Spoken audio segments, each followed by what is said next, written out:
అవినీతి పరులుగా మారిపోతారు. అదేవిధంగా ఒక నాయకుడు ఆ యొక్క దుర్మార్గమైనటువంటి వ్యక్తి అయితే ఆ ప్రజలందరూ కూడా ఆ నాయకుడిని వెంబడించి దుర్మార్గంగా జీవిస్తారు. అదేవిధంగా ఒక కుటుంబాన్ని నడిపించేటువంటి ఆ యొక్క కుటుంబ యజమాని సరిగా లేకపోతే, తన బాధ్యతలను గుర్తించి కుటుంబం పట్ల బాధ్యత కలిగి లేకుండా తన ఇష్టానుసారం ప్రవర్తిస్తే ఆ కుటుంబం నాశనం అయిపోతుందండి. బైబిల్లో ఒక ఉదాహరణ చూపిస్తాను. రాజు అయినటువంటి సౌలు, బహుశా మనందరికీ తెలుసు, ఇజ్రాయేలీలకు మొట్టమొదటి మహారాజు, దేవుడు ఏర్పరిచినటువంటి ఆ యొక్క రాజు. 40 సంవత్సరాల పాటు ఇజ్రాయేలు దేశాన్ని పరిపాలించాడు కదండి. ఈ రాజు అయినటువంటి సౌలు కుమారుడి పేరు ఏంటండి? యోనాతాను. ఈ యోనాతాను మంచి కుమారుడిగా పేరు తెచ్చుకున్నాడు. దావీదుతో మంచి స్నేహితుడిగా పేరు తెచ్చుకున్నాడు. కానీ ఇతని తండ్రి అయినటువంటి సౌలు మాత్రం మంచి తండ్రిగా కుమారుడి పట్ల ప్రవర్తించలేకపోయాడండి. ఎంత బాధాకరం. ఒక వాక్యం మీకు చూపిస్తాను. 1 సమూయేలు గ్రంథం 20వ అధ్యాయము 30వ వాక్యం మనం చదువుకుందామండి. 1 సమూయేల్ చాప్టర్ 20 verse 30.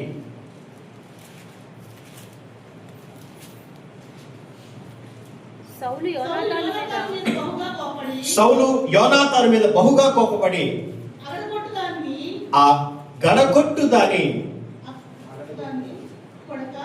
కొడుక, నీకును నీ తల్లి మానమునకును సిగ్గు కలుగునట్లుగా నీవు యెషయి కుమారుని స్వీకరించిన సంగతి నాకు తెలిసినది కాదా?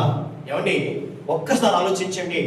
ఒక తండ్రి ఒక కొడుకుతో మాట్లాడేటువంటి మాటలాంటివి, మాట్లాడే తీరాంటిది. రాజయ్యుండి, ఒక దేశానికి మహారాజయ్యుండి తన కొడుకుతో ఈ విధంగా మాట్లాడుతున్నాడండి. ఓ యోనాతానా, ఆ గడకొట్టు దాని కొడుక, నీకును నీ తల్లి మానవుకును సిగ్గు కలుగునట్లు నువ్వు యెషయి కుమారుని చేర్చుకున్న సంగతి నాకు తెలియదా అని చెప్పి మాట్లాడుతున్నాడు. ఒక తండ్రిగా, ఒక మంచి తండ్రిగా ఉండలేకపోయాడు. ఆ తర్వాత ఏమైందండి? దావీదును చంపాలని తన బ్రతుకంతా కూడా ప్రయాసపడ్డాడు. ఆఖరికి రాజైన సౌలు చనిపోయాడు, యోనాతాను చనిపోయాడు. కుటుంబాన్ని కట్టుకోలేకపోయాడు, తన కుటుంబాన్ని కాపాడుకోలేకపోయాడు. రాజయ్యుని కూడా. ఎందుకనంటే తన ప్రవర్తన సరిగా లేదు, కుటుంబం పట్ల బాధ్యత కలిగి ప్రవర్తించలేదు, తన ఇష్టానుసారంగా మాట్లాడడం, నచ్చినట్టుగా చేయడం ఇక్కడ మనం చూస్తున్నామండి. ఇక్కడ మాత్రమే కాదు, మరొక సందర్భం మనం చూస్తే ఒక్కొక్కసారి కుటుంబ యజమాని ఎంతో ఆ యొక్క బాధ్యత కలిగి ఉన్నప్పటికీ కూడా పిల్లల పట్ల ఆ బాధ్యత కలిగి లేకపోవడం కూడా పెద్ద సమస్య అండి. నీకు ఉదాహరణ చెప్తాను. బైబిల్లో ప్రవక్త అయినటువంటి ఏలి మనందరికీ తెలుసు. ఈ ప్రవక్త అయినటువంటి ఏలి తన ప్రవర్తన యందు నిందారహితుడిగా జీవిస్తున్నాడు, యథార్థవంతుడిగా జీవిస్తున్నాడు.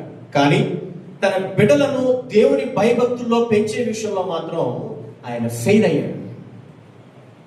ఈ ఏలి కుమారుల పేర్లు ఏంటంటే హోఫ్ని, ఫినెహాస్. మరి వీరు దేవుని భయభక్తుల్లో పెరిగారా లేదా అవేమీ చూడకుండా వారికి అంగీలేసేసి వాళ్ళే దేవుని మందిరంలో పాస్టర్లను చేసేసాడు, లేదా దేవుని సేవ చేసే వ్యక్తుల్ని చేసేసాడు. దేవుని పట్ల భయం లేదు, భక్తి లేదు, బాధ్యత లేదు, సరైనటువంటి ఆలోచన లేదు. ఆ స్థితిలో ఉన్నటువంటి హోఫ్ని, ఫినెహాసులు ఆ సంఘానికి, ఆ యొక్క దేవుని ఆలయానికి తెచ్చే మాంసాన్ని మరి బలవంతంగా లాక్కోవడం ప్రారంభించారు. అక్కడికి వచ్చే స్త్రీలతో పాపం చేయడం ప్రారంభించారండి. ఆఖరికి వారు ఏ స్థితికి దిగజారంటే దేవుని ఆలయానికి ఎవరైనా మరి ఆ యొక్క దహన బలి కొరకు రావడానికి సైతము, నైవేద్యం అర్పించడానికి సైతము వారు అసహించుకునే విధంగా ఆనాడు వారు ప్రవర్తించారు. దానికి కారణం ఏంటంటే బాధ్యత కలిగి పిల్లల్ని పెంచకపోవడం.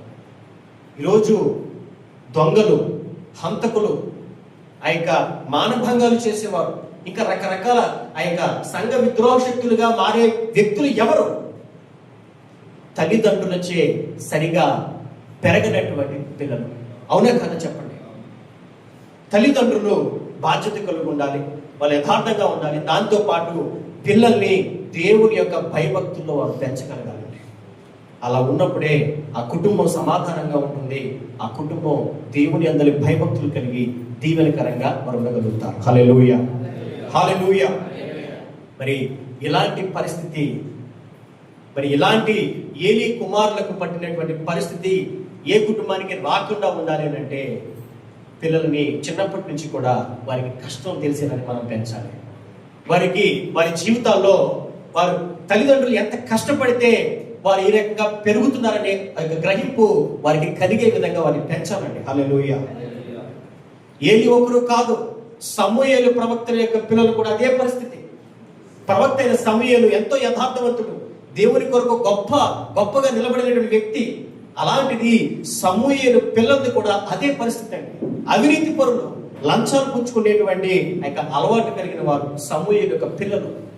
సమూయేలు ఒక ప్రవక్తగా ఎంతో గొప్పవాడు, కానీ ఒక తండ్రిగా అతను ఓడిపోయాడు. ఈరోజు ఈ వాక్యం వింటున్న ప్రతి ఒక్కరితోనూ దేవుడు మాట్లాడుతున్నాడు. మన కుటుంబం ఏ విధంగా ఉంది? మన బిడ్డలు ప్రభు యొక్క సంరక్షణలో ఉన్నారా?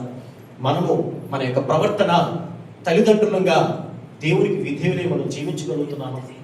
సమాజహితంగా నలుగురు మేలు కోలే విధంగా మన కుటుంబం ఉందా అనేటువంటి ప్రశ్నలు ప్రతి ఒక్కరూ వారి హృదయాన్ని ప్రశ్నించుకోవాలి. ఈరోజు ప్రతి ఒక్కరితో దేవుడు మాట్లాడుతున్నాడండి. ఏమండి, మీరు ఎప్పుడైనా డిస్కవరీ ఛానల్ చూసారా? నాకు చాలా ఇష్టం, చిన్నప్పుడు చూసేవాడిని.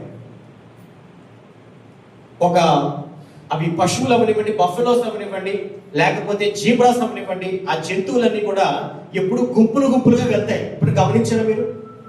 సింగిల్గా ఎప్పుడు వెళ్తే వాటికి ప్రమాదం ఉంది. ఆ సింహాలు, పులులు వాటిని అటాక్ చేస్తాయి. ఎప్పుడైతే ఈ యొక్క ఏనుగులు, ఈ యొక్క బఫెలోస్ కానీ జీబ్రాలు కానీ గుంపులుగా వెళ్తాయో మీరు చూడండి, ఏ సింహము కూడా, ఏ పులి కూడా వాటి దగ్గరికి వెళ్ళదు.